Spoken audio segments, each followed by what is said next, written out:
पंढरपूर पासून अवघ्या 15 मिनिटांच्या अंतरावर पंढरपूर करकंब रस्त्यावर धोत्रेज ग्रँड प्रायव्हेट लिमिटेड घेऊन आले आहेत पंचतारांकित सुविधांनी युक्त हॉटेल ग्रँड। तसेच पुण्या मुंबईच्या धर्तीवर सर्व सुविधांनी युक्त hotel Shriyash restaurant, veg non veg permit room bar, प्रशिक्षित कुक व होस्टिंग सेवा। हॉटेल ग्रँड मध्ये उपलब्ध आहेत 50 एसी रूम्स, 3500 स्क्वेअर फूट फुटाचा सुसज्ज बक्वेट हॉल, भव्य एसी सूट्स, टेरेस गार्डन, भव्य लॉन आणि चेंजिंग रूम सहित स्विमिंग टँक, प्रशस्त पार्किंगची सुविधा। पंढरपूर नजीक असलेल्या हॉटेल ग्रँड या सुसज्ज आणि पंचतारांकित सुविधांनी युक्त hotel grand, hotel Shriyas restaurant, veg non veg permit room बार, पंढरपूर करकंब रोड। संपर्क 02186 24 22 45।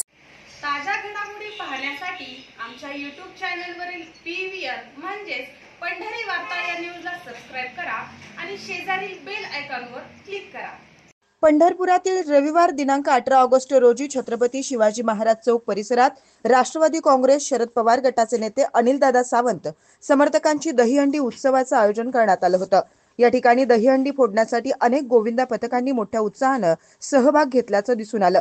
तर ही स्पर्धा पाहण्यासाठी व मनोरंजनात्मक कार्यक्रमासाठी शहर तालुक्यातील तरुणाई मोठ्या संख्येने उपस्थित असल्याचं दिसून आलं। यावेळी माढा मतदारसंघाचे आमदार अभिजित पाटील, अनिल सावंत यांच्यासह राष्ट्रवादी शरदचंद्र पवार पक्षाचे पदाधिकारी व समर्थकही मोठ्या संख्येने उपस्थित होते। अनिलदादा सावंत समर्थकांनी आयोजित केलेल्या या भव्य उत्सव सोहळ्याच्या आयोजनानं शहरातील त्यांच्या समर्थकांमध्ये नवचैतन्य निर्माण झाल्याचं दिसून आलं। यावेळी आमदार अभिजित पाटील, अनिल सावंत यांनी उपस्थितांना संबोधित करताना यापुढेही विधायक उपक्रम व चांगल्या पद्धतीनं काम करण्याची ग्वाही दिली। तर समर्थकांच्या आग्रहाखातर आमदार अभिजित पाटील, अनिल सावंत यांनीही ठेका धरल्याचं दिसून आलं।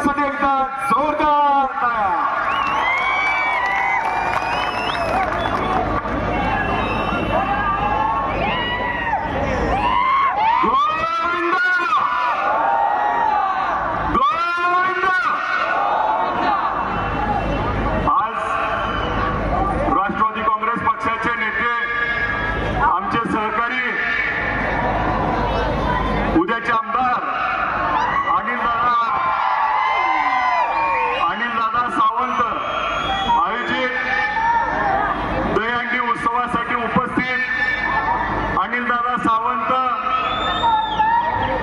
आमचे मार्गदर्शक नागेश काका भोसले, शिवसेनेचे नेते साईनाथ भाऊ अभंगराव, प्रतापजी गंगेकर, आमचे शेट्टी राहुलजी शहा, राष्ट्रवादी काँग्रेस पक्षाचे सर्व पदाधिकारी, सर्व उपस्थित तरुण मंडळ, गोविंदा पथक आणि पंढरपूर वासीय तरुण सहकारी, वडीलधारी ज्येष्ठ आणि पत्रकार बंधू, गोविंदा खेळ हा ज्यावेळेस श्रीकृष्णाला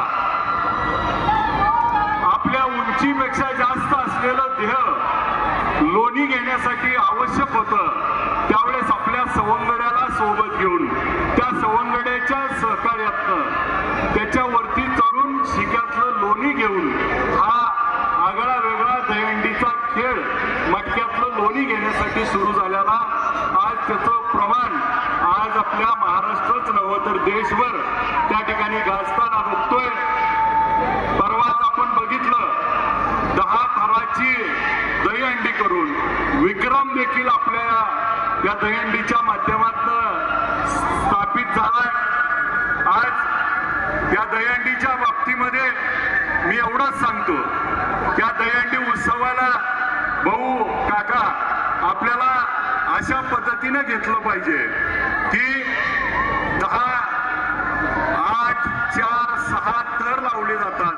आज खालचा बाहुदंड आणि बाहुबली असल्याशिवाय वर 5 थराचा बोजा त्या ठिकाणी सहन करू शकत नाही आणि म्हणून मोबाईलवरती खेळण्यापेक्षा आता मैदानातले खेळ खेळण्याला आणि म्हणून या दहीहंडीला वेगळं स्वरूप येत आहे।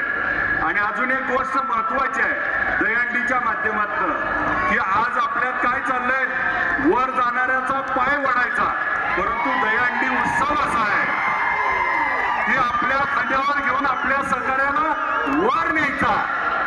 त्यामुळं हा मेसेज महत्वाचा आहे, आपल्या खांद्यावर आपल्या सहकार्याला मित्राला वर घेऊन जायचा हा मेसेज आपल्यासाठी महत्वाचा आहे। आणि या माध्यमातून आपण आपल्या सहकार्याला, आपल्या मित्रांना आपण वरच्या थरावर जाऊन वरचा ध्येय गाठण्यासाठी आपण सहकार्य करूया। त्याच पद्धतीचं मला तर आपण सगळ्यांनी माढा मतदारसंघाने आमदार केलंय, पुढच्या वेळी आपण दादाला सहकार्य आणि सगळ्या जण मिळून या पंढरपूरच्या सर्वांगीण विकासासाठी